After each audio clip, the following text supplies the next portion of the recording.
अस्सलामुअलैकुम नाज़रीन, आप देख रहे हैं पीटीएन न्यूज और मैं हूं आपकी होस्ट सुंबल ज़िया।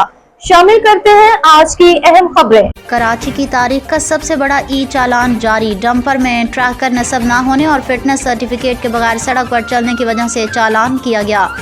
कराची शहर कायद में ट्रैफिक कवानीन की संगीन खिलाफ वर्जी पर कराची की तारीख का सबसे बड़ा ई चालान जारी कर दिया गया। पुलिस के मुताबिक डंपर में ट्रैकर नस्ब न होने और फिटनेस सर्टिफिकेट के बगैर सड़क पर चलने की वजह से गाड़ी के मालिक को 1 लाख रुपए जुर्माना किया गया है। ख्याल रहे कि आज सुबह के वक्त रजाकाबाद के करीब एक तेज रफ्तार डंपर की टक्कर से हादसा पेश आया था।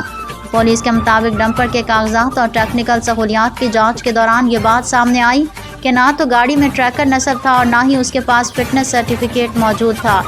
हादसे का मकाम पोर्ट कासिम चुरंगी के करीब बताया गया है, जबकि मालिक और ड्राइवर के खिलाफ कानूनी कार्रवाई शुरू कर दी गई है। न्यूज स्टूडियो से अब तक के लिए इतना ही। मजीद खबरों और अपडेट्स के लिए देखते रहें पीटीएन न्यूज। अल्लाह निगहबान।